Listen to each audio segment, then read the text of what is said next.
కార్తీక పురాణం 23వ అధ్యాయం. పురంజయుడు మోక్షం పొందటం. అగస్త్య మహర్షి అత్రి మహర్షిని, ఓ మహర్షి, యుద్ధంలో విజయం సాధించిన తర్వాత పురంజయుడు ఏం చేశాడు?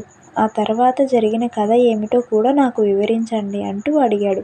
అగస్త్యుడి ఉత్సాహాన్ని చూసి అత్రి మహర్షి కూడా సంతోషంతో యుద్ధం తర్వాత పురంజయుడు చేసిన రాజ్యపాలన తదితర వివరాలు చెప్పడం ప్రారంభించాడు. కార్తీక మాస వ్రతం చేయటం ద్వారా పురంజయుడు గొప్ప దైవబలాన్ని పొందాడు. అతడి తేజస్సు బాగా పెరిగింది. శత్రుశేషం ఉండకూడదంటూ పెద్దలు చెప్పిన మాటల్ని ఆచరణలోకి తీసుకువచ్చాడు. తన కనుచూపు మేరలో ఉన్న శత్రువులందరినీ కూడా యుద్ధం చేసి గెలిచి తన రాజ్యానికి శాశ్వత రక్షణ కల్పించాడు. ఎన్ని యుద్ధాలు చేస్తున్నా విష్ణు భక్తిని మాత్రం విడిచిపెట్టలేదు. దాంతో అతడి పరాక్రమం మరింత బాగా పెరిగింది.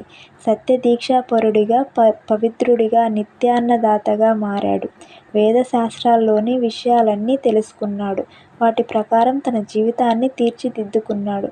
భక్తుల్ని ఆదరించేవాడు. విష్ణుభక్తితో మారిన అతడు చేస్తున్న పరిపాలన పట్ల ప్రజలు ఎంతగానో సంతోషించేవారు. అతడి సంపద కూడా బాగా పెరిగింది. ఇంద్రియ నిగ్రహం సాధించాడు. పెద్దలు చెప్పిన ఆచారాలు, సాంప్రదాయాలన్నీ విడిచిపెట్టకుండా పాటించేవాడు. ఎన్ని పూజలు చేసినా, ఎన్ని యాగాలు చేసినా అతడికి ఇంకా తృప్తి కలిగేది కాదు. శ్రీహరిని పూజించడానికి ఇంకా ఉత్తమ పుణ్యక్షేత్రం ఏది అంటూ ఆలోచించేవాడు. ఓ రోజున ఆకాశవాణి, పురంజయ, కావేరీ నదీ తీరంలో ఉన్న శ్రీరంగం గొప్ప పుణ్యక్షేత్రం. శ్రీరంగనాథస్వామి అక్కడ కొలువై ఉన్నాడు. నువ్వు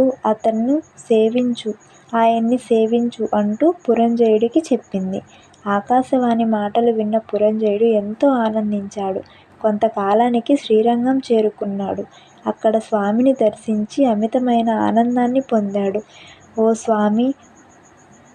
ఆ స్వామి ముందు 2 చేతులు జోడించి నిలబడి గోవింద, గోపాల, హరి, అనంత, అచ్యుత, ముకుంద, దయానిధి, కరుణాసముద్ర అంటూ అనేక విధాలుగా నమస్కారాలు చేశాడు.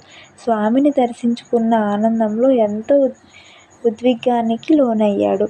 ఆ ఏడాది కార్తీక మాసం పూర్తిగా శ్రీరంగ క్షేత్రంలోనే గడిపాడు. శాస్త్రంలో చెప్పిన అన్ని నియమాలు పాటిస్తూ కార్తీక వ్రతాన్ని ఆచరించాడు. స్వామి ఆశీస్సులు తీసుకొని తిరిగి తన రాజ్యానికి చేరుకున్నాడు. శ్రీరంగం నుంచి రాజ్యానికి చేరుకున్న తర్వాత కూడా పురంజయుడు తన విష్ణు భక్తిని విడిచిపెట్టలేదు. ప్రజలకు ఆనందం కలిగించేలా రాజ్యపాలన చేశాడు. క్రమంగా అతడికి వృద్ధాప్యం వచ్చింది. దాంతో రాజ్యాన్ని వారసులకు అప్పగించి తాను వానప్రస్థానాశ్రమాన్ని స్వీకరించాడు. జీవితపు చివరి రోజు వరకు విష్ణుభక్తితో అర్చనలు నిర్వహిస్తూ గడిపాడు. పురంజయుడు మరణం తర్వాత విష్ణు సన్నిధికి చేరుకున్నాడు. ఓ అగస్త్య మహర్షి, కార్తీక వ్రతం చాలా ప్రభావం కలిగింది. ప్రతి మనిషి ఈ వ్రతాన్ని తప్పకుండా ఆచరించాలి. పురంజయుడి కథ చదివిన వారికి కూడా పుణ్యం కలుగుతుంది అంటూ పురంజయుడి కథ ముగించాడు. స్కాంద పురాణంలో వశిష్ఠ మహర్షి చెప్పిన కార్తీక మాస వ్రత మహాత్మ్యంలోని 23వ అధ్యాయం సమాప్తం.